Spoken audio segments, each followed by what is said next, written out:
Bonjour et bienvenue sur la chaîne de Nathan Gobelin Noob. Aujourd'hui on se retrouve pour notre fascicule numéro 62 et notre vidéo de peinture. Alors une vidéo de technique cette semaine parce que l'on va aborder la technique des réaux. Alors on en parle très régulièrement depuis un petit moment. Les réaux, c'est le lightning aussi pour certains. C'est en fait une technique qui est assez importante, assez intéressante dans la peinture sur figurine, et en particulier dans le style de Warhammer et dans le style de leur studio de peinture officiel, parce que c'est une technique qu'ils maîtrisent vraiment sur le bout des doigts et qui leur permet d'avoir qui nous permet aussi de nous évader grâce à leurs illustrations et leurs photos. Voilà. Cette technique, en fait, elle va nous permettre d'accentuer les détails en mettant en évidence les zones où la lumière accroche le plus. Ça veut dire quoi ? Ça veut dire que lorsque l'on va être avec une figurine, le réau va nous permettre de mettre en avant les arêtes, de mettre en avant tous les éléments les plus hauts de la figurine, entre guillemets, tous les éléments les plus présents à la lumière, tout simplement. Et pour cela, on va utiliser un pinceau ou des pinceaux très spécifiques, ce seront les pinceaux layers. Alors ces pinceaux layers, ils ont la petite particularité d'avoir des pointes qui sont normalement assez fines. Vous voyez là on est sur le layer S, et la pointe en effet est assez fine. Et surtout, elle se forme très facilement. Donc pour ces réaux, on va utiliser à la fois la pointe, donc vraiment le bout de nos poils, mais aussi le plat de nos poils, c'est-à-dire vraiment le côté de nos poils, et ce pour deux techniques différentes. Donc la pointe va nous permettre de venir chercher très délicatement, de venir faire le contour de certaines zones, tandis que le plat va nous permettre lui d'aller juste jouer sur les arêtes, juste faire comme ça un trait le long d'une arête qui sera plus facile d'accès. Voilà. On nous explique que pour bien faire un réau, la première chose à prévoir, c'est à bien diluer notre peinture comme il faut. Attention, diluer la peinture, ça ne veut pas dire la rendre très liquide ou la rendre aussi liquide que de la contraste ou que sur du shade. L'idée, ce n'est pas de faire des glacis. Là, cette fois-ci, un petit peu comme quand on fait de la peinture de base, le but du jeu, c'est en effet de diluer cette peinture avec de l'eau pour qu'elle soit un peu moins consistante et un peu plus fluide, mais c'est surtout qu'elle soit quand même couvrante. Donc, comment est-ce qu'on va déterminer qu'elle est bien diluée ? Eh bien, en fait, quand on a notre base de peinture que l'on a déposée avec notre pinceau, on va venir mettre un petit peu d'eau, et puis après, on va mélanger le tout, comme à notre habitude.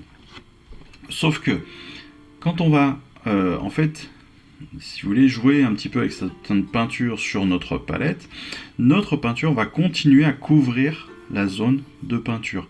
On n'aura pas ce phénomène lorsque vous avez trop d'eau, où les pigments viennent se recentrer en un point, où on a des espaces sur les bordures, où on voit quand même bien qu'il y a de l'eau et qu'il y a beaucoup d'eau, et donc la peinture vient légèrement se recentrer au centre. Là, on est vraiment sur une peinture qui reste très homogène, très couvrante, et qui malgré tout est très fluide. Donc ça, c'est très important. Après, comment on va charger le pinceau ?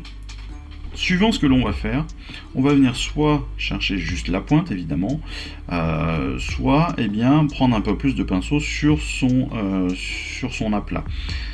Pour cela et pour garder toujours un pinceau correct, une fois qu'on l'aura plongé dans la peinture, ce que l'on va faire, c'est que, en fait, en sortant notre peinture et notre pinceau de ce point de peinture, on va venir tourner notre pinceau. Vous voyez, juste comme ça avec son doigt.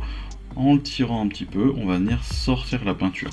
Ici, c'est ce qu'il nous montre, hop, comme ça. Et ça va nous permettre de garder à la fois notre pointe bien formée, mais en plus de charger notre pinceau à peu près jusqu'à la moitié. Et ça, c'est ce que l'on recherche exactement pour, de toute façon, maintenir aussi l'intégrité de notre pinceau. Alors, comme je le disais, et comme il nous le montrait, on a deux utilisations de notre pinceau pour faire les réaux. D'abord le plat du pinceau, puis la pointe. Pourquoi d'abord le plat du pinceau? Eh bien parce qu'en fait le plat du pinceau, on va s'en servir pour des choses légèrement différentes que le plat, que la pointe. Quand on va utiliser le plat, en fait, on va en effet venir chercher juste les arêtes. Vous voyez, on va prendre ce socle, et en fait, avec notre pinceau, avec notre plat de pinceau, on va venir juste comme cela. Vraiment, on va dire à 90 degrés, quelque chose comme ça. On va venir juste chercher l'arête, simplement l'arête, pour décrire cette arête comme ça le long de notre figurine. On va donc pouvoir s'en servir entre autres pour les boucliers, pour les armures, hein, pour les capes bien sûr. Et l'idée c'est que petit à petit, en allant comme ça sur l'extérieur, ou en continuant là le long de notre arête, ça va être de déposer un fin trait tout le long de l'arête, tout bêtement. Attention, bien évidemment, si vous allez trop fort sur votre arête, non seulement, bien, comme vous le voyez peut-être ici, on a un poil qui s'est décalé, mais si vous allez trop fort, forcément, vous allez plier votre aplat, et donc vous risquez d'en mettre un petit peu de partout. Parce que là, au lieu d'être que sur l'arête, vous allez finir au final un petit peu sur le côté. Voilà, ça c'est quelque chose que l'on ne va pas vouloir. Nous, ce qu'on va vouloir, c'est vraiment utiliser le plat, et puis garder vraiment comme ça, de façon très légère, en fait, on va être sur notre arête, de façon très légère, on va venir comme ça, dans la continuité, pour marquer notre arête tranquillement, doucement, sans plier notre pinceau. Voilà. Alors, c'est une technique à prendre, hein, vous inquiétez pas, ça vient pas le premier jour, mais c'est logique, et vous apprendrez très rapidement à faire. Pour la pointe, c'est un petit peu pareil en fait. On va venir prendre un petit peu de peinture sur notre pointe, et là, au lieu de venir chercher en fait ici notre arête par exemple, on va vouloir faire au milieu d'une figurine juste un arrondi, juste une écaille, juste une plume, juste un détail en fait de précision qui ne sera pas forcément accessible avec le plat de notre pinceau. Et c'est pour ça que la pointe, il faut y faire très attention et bien la préparer, bien faire en sorte que la peinture soit posée dessus, bien fluide, et puis surtout, donc encore une fois, que cette pointe soit la plus fine possible. Parce que plus elle sera formée comme il faut, et plus vous serez précis dans votre trait. Attention là aussi, on va faire ça en toute douceur. L'idée c'est d'être vraiment sur la pointe du pinceau, parce que si vous appuyez trop fort, eh bien forcément votre pinceau va s'affaisser, et la pointe va s'affaisser avec, et vous aurez un petit peu de la pointe, un petit peu du plat. Donc attention à cela. Voilà. Là on est vraiment, pour les réaux, on est vraiment sur de la douceur.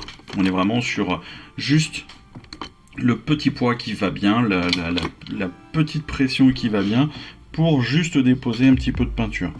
On le voit ici, hein, lorsque l'on veut faire par exemple les épaules, enfin c'est même plus que les épaules, là c'est les omoplates, pour aller travailler sur les omoplates de cette figurine, eh bien il va falloir vraiment faire le tour comme ça. L'aplat est pas accessible, hein, le plat du pinceau n'est pas accessible, donc on va le faire avec la pointe. Et donc là on va le faire très doucement, comme ça, sur un trait, sur l'extérieur de notre figurine, avec une pression égale tout le temps, mais qui va nous permettre donc d'avoir cette précision recherchée. Et une fois qu'on aura cette précision recherchée, vous avez vu, on va pouvoir faire des traits qui sont d'une finesse extrême. Et c'est ça aussi, donc ce que je vous disais, le style... comment il s'appelle, Heavy Metal. Le style Heavy Metal, c'est le studio de peinture de Warhammer. C'est vraiment ça. Leur style à eux, c'est entre autres une succession de réaux, toujours de plus en plus fins, avec des couleurs différentes, de plus en plus fines, de plus en plus maîtrisées et de plus en plus limitées, à finir avec un point, juste sur le point d'arête. Sur les différents plis, on va finir derrière juste avec un seul point. Enfin voilà, c'est une technique qui honnêtement, quand elle est très bien maîtrisée, fait un vrai effet de dingo. Voilà.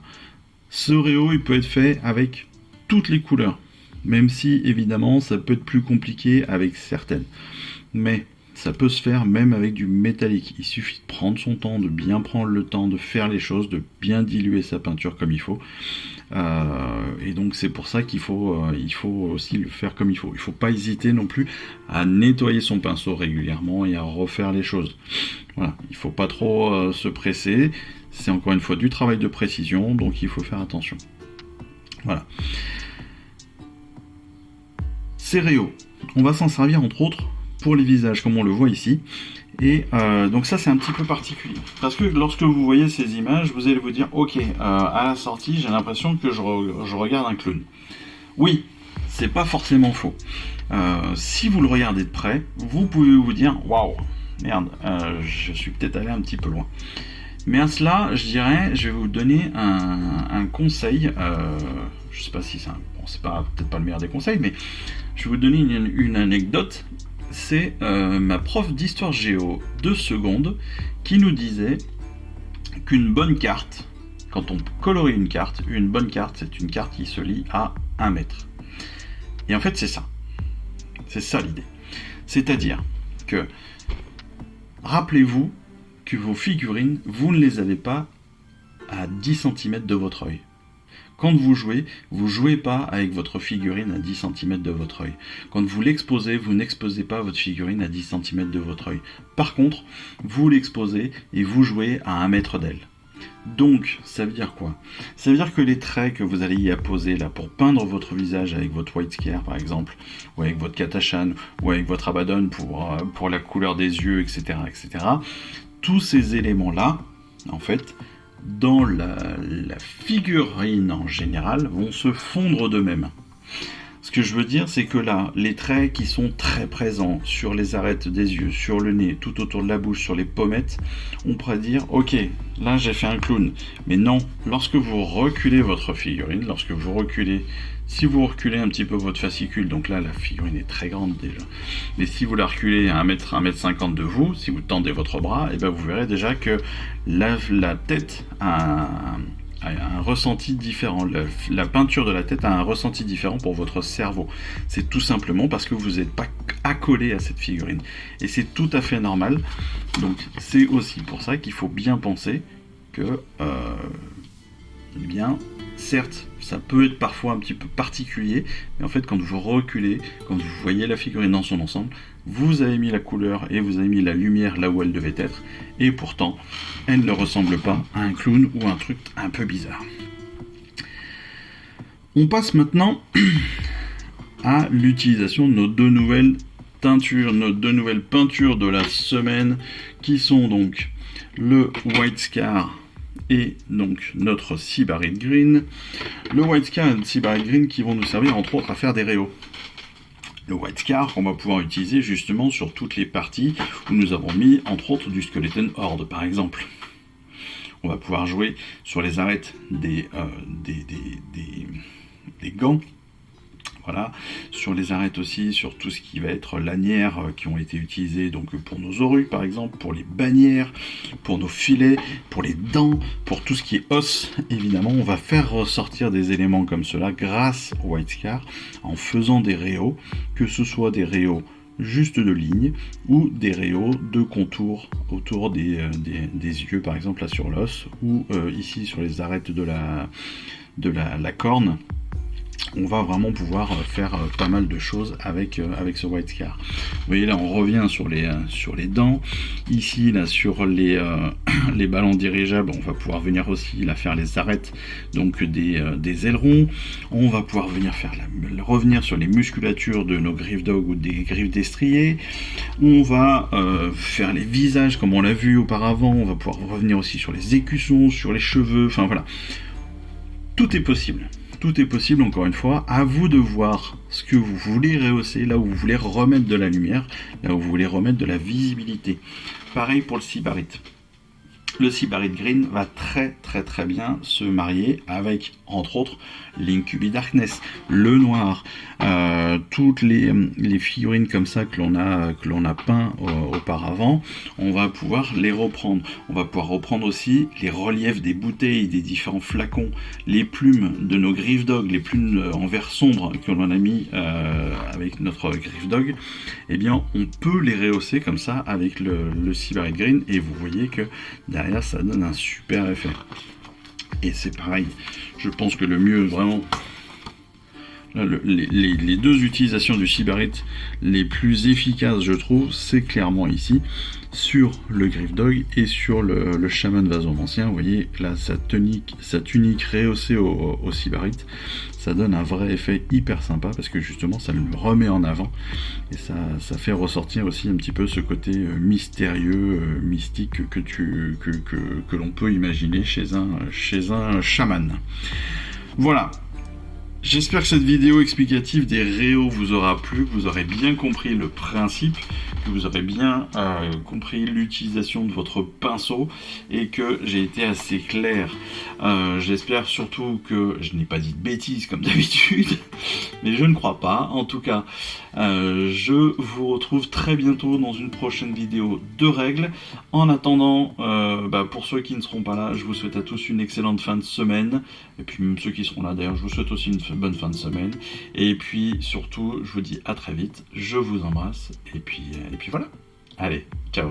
Bye bye. Je vous remercie d'avoir suivi cette vidéo. Si ça vous a plu, eh bien abonnez-vous, lâchez un petit like et un commentaire et suivez-moi sur Instagram. Instagram où je poste régulièrement des photos de mes dernières réalisations et dernières peintures. Et puis comme il est maintenant de tradition sur la chaîne, je vous souhaite une excellente fin de journée et surtout, lisez bien, collectionnez bien, assemblez bien, peignez bien et jouez bien. Allez, je vous embrasse et puis je vous dis à très vite. Allez, ciao, bye bye.